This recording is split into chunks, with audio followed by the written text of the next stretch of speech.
Hello and welcome to this episode of How to Run a Successful Business and Still Have a Life. My name is Stacey Morgan, and this episode is brought to you by the Simply Business Summit.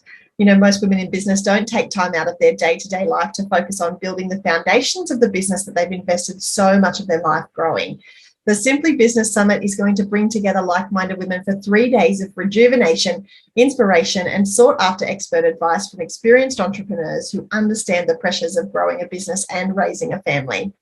You will leave with a renewed clarity and confidence to continue pursuing your passion and increasing your profit to grow a business that supports the lifestyle that you deserve. You can join us at the Simply Business Summit in Palm Cove in tropical North Queensland in June of next year. You can find out more and put your name on the list right now at simplystaceymorgan.com.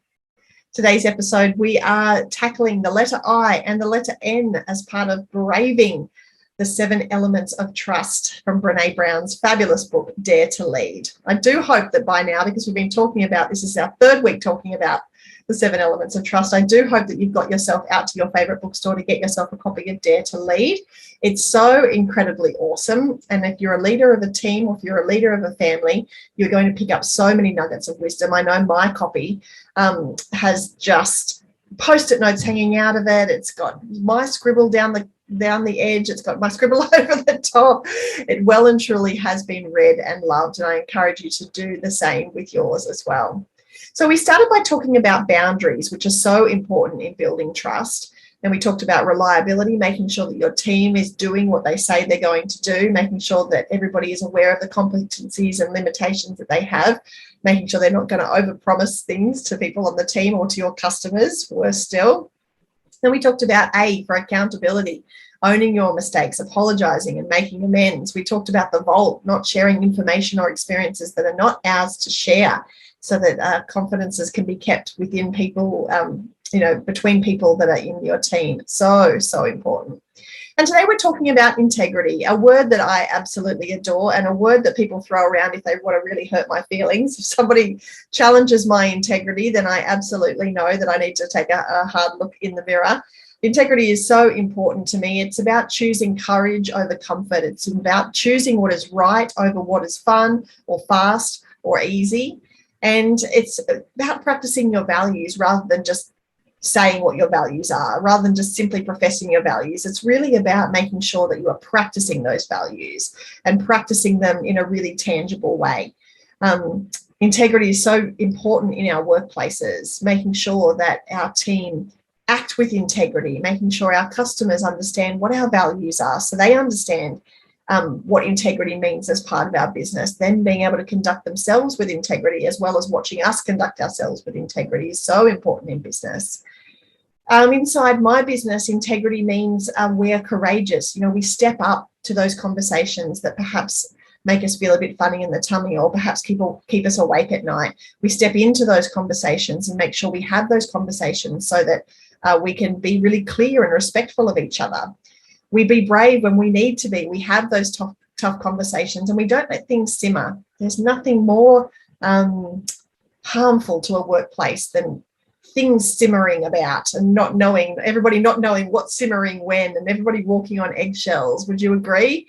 That is a really tough place to work in. I once worked for a boss that you didn't know who was coming to work each day. He had 2 very distinct personalities. He was either up or he was down. And when he was down, you did not want to ask for a raise. You did not want to ask for that budget line to be approved. You did not want to step, to the wrong side of the laneway in the office. You wanted to make sure that you were on the right side every single time.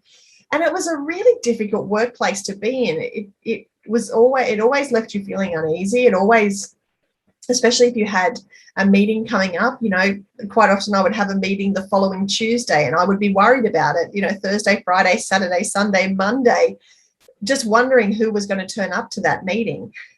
So when things simmer and when people don't show up with integrity every single time, you don't know who you're going to get when you get to the office.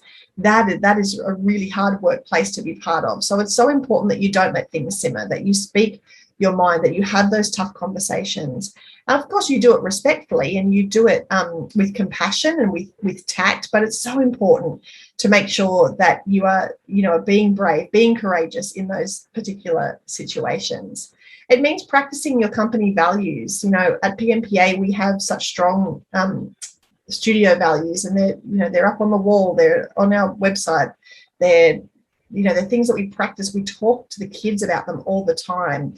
We talk about them in terms of their performance and their behavior. When something goes wrong and somebody does something to upset somebody else, we refer back to the values. When we need to make big decisions, we refer back to the values. When we are thinking about difficult situations with difficult customers, we refer back to the values. And so practicing those studio values rather than just having them up on the wall is so important to us. So I encourage you, if you haven't already, and we've gone through the process as part of the podcast, thinking about your values and thinking about those values that are important to you in your business. If you missed that, you can go back to episode 5 and even go further back than that, episode 3 and 4, talking about your vision and your mission, because that feeds into your values as well. But thinking about the importance of those values and being able to live into them in your workplace is so, so important. It's about doing what you tell people you're going to do. So if you're going to say you're the best car wash place on the block, then you better do a really good job, because that's integrity. Saying doing what you say that you are doing, having people rely on you, having people count on you. That's integrity. Following through on that, making sure you're delivering on the service that you promise, and also standing by the rules and the terms and conditions. When I first started my business, I set up a pretty hefty rule at the time, which meant that students couldn't dance without outside of their own age group. So if a child was 11, they would dance with all the other 11 and 12-year-olds. If a child was 15, she'd dance with all the other 15 and 16-year-olds. And I got a lot of pushback from that, because some people thought that their children were particularly gifted and were, too good to dance with the other 11-year-olds. They needed to be dancing with the 14-year-olds. And that was part of our rules. That was part of our terms and conditions. And I had to make some pretty tough decisions and stand by those rules and terms and conditions, which in the early months of my business were really scary things, because I knew that by doing that, I was possibly going to lose a lot of students. And I did. And they didn't like the answer that I gave them. And so they walked. And that was tough.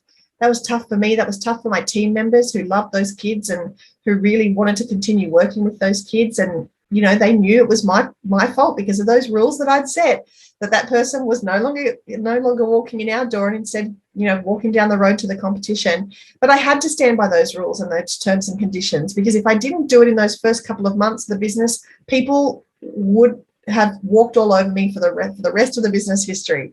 There would have been no coming back from that. And so that was part of my integrity, making those rules and then standing by those rules, even when I knew that they upset people.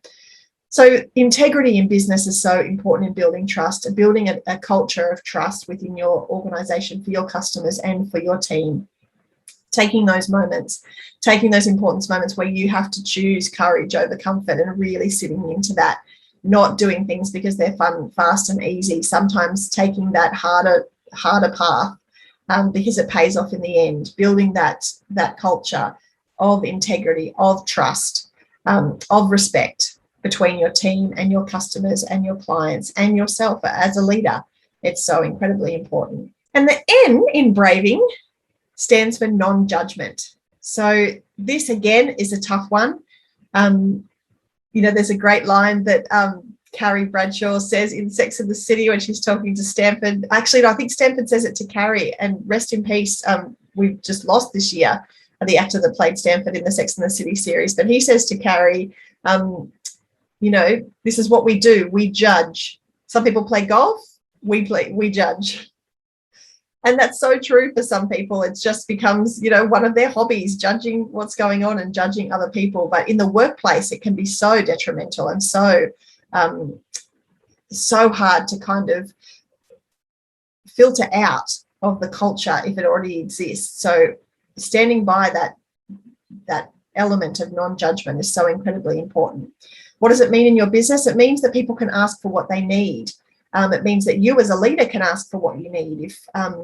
If you have things that you need to share, if you've got things going on It means that you can be transparent without that fear of judgment. It means people can talk about how they feel without feeling like they're going to be judged by others. It means that people can ask for what they need in terms of their boundaries without being judged by other people. And it's so, it's easy to say, but sometimes it's really hard to do because people have different beliefs to us. People have different ways of working to us. People take longer to learn things than us or are quicker to learn things than us. And that's really hard to get your head around sometimes.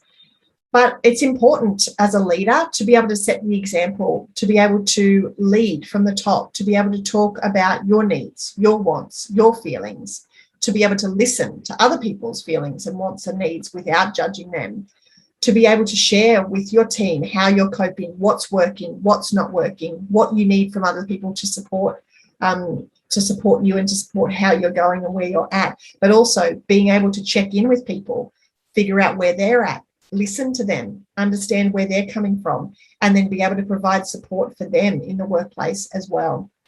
I think it comes down to authenticity. And the fabulous Ali Garrison talks to me all the time about the, success being able to live authentically. And I think authenticity in the workplace is so important. It's gone are the days where you take your personal hat off at the door and you put your work hat on and you walk in and you go about your day, and no matter what had gone on before, you kind of put on a brave face and off you went. That's not how workplaces work, especially during this current time. And at the moment, there's a lot of talk around about the resignation generation, like lots of people leaving their workplaces and leaving their jobs. And I think this is part of it. I think people are leaving and people are fed up with being part of an environment where they can't be themselves, where they fear that judgment and fear being able to talk about how they're feeling or where they're at and what's going on for them. So as a leader, you want to create a workplace that's really that encourages people to be authentic, that encourages people to share, that encourages people to check in with each other. How many times do you walk, through the office and you say, "How are you going?" And someone says, "Yep, good, yeah, good. How are you going?" "Yep, good, good, good." And that's the entire conversation. How many times do you encourage your employees, instead of having those, conversations that are really simple and surface level? How many times do you encourage your team to actually take time to listen to people's responses or to dig a little deeper? I know that, we come back after a weekend and we go, "How was your weekend?" "Good, good, good. Yep, good." "What did you get up to?" "Oh, yeah, we went away." And then we move on to the next conversation. We move on to the agenda, or we start the meeting, or what happens from then. Simon Sinek talks a lot about people being on phones and taking phones to meetings. We used to walk into meetings without phones, and so we'd sit down, and while we were waiting for the meeting to start, we'd talk to each other. What happens now is everybody walks into the meeting, sits down, gets on their phone, nobody says anything, and then the meeting starts. That's such an important moment for connection and a moment to really encourage that authenticity, that sharing, that checking in with each other, that taking time to listen in a really non-judgmental way, a non-judgmental environment. I think it can go a really long way in building a culture within your team and making your workplace somewhere that people want to go. So it's not somewhere that they want to resign from and to leave and to go and try and find grass that is greener. You want to make sure that you give it your best shot in terms of building a culture and building a place where people can come and they can feel like they can be themselves, they won't be judged, and that they can, live their true self, live their truth, as Kai would say. If you don't know who Kai is, then this is a perfect way for me to end the episode and give you a plug for my other podcast. It's called A Mum and a Gay Guy. Kai, who I'm referring to, is the gay guy as part of the podcast. I am the mum, and you can check that out. We are exclusive to Spotify, just like Brene Brown. But if you've enjoyed this episode of this podcast, How to Run a Successful Business and Still Have a Life, I encourage you, take a screenshot, put it on your Insta story and tag me, and leave us a rating or review on Apple Podcasts, and make sure you have subscribed. And if you have business besties, people that you like to talk about leadership with, people that you like to talk through all of the things that are happening in your business, who's your go-to person that you call when you're having a good day or when you're having a bad day, share this episode with them as well. I hope that it can be valuable, not just for you, but for other people in your business community. And of course, this episode was brought to you by the Simply Business Summit. Join us in Palm Cove at the end of June and start of July next year. It is going to be 3 awesome days of rejuvenation and inspiration. and lots of expert advice, lots of learning, lots of goal setting, and lots of cocktails by the pool as well. Thank you so much for listening. We are going to tackle the final element of trust as part of Brené Brown's Dare to Lead, 7 Elements of Trust, in our next episode, which will be out next week. I hope you can join us then. Take care.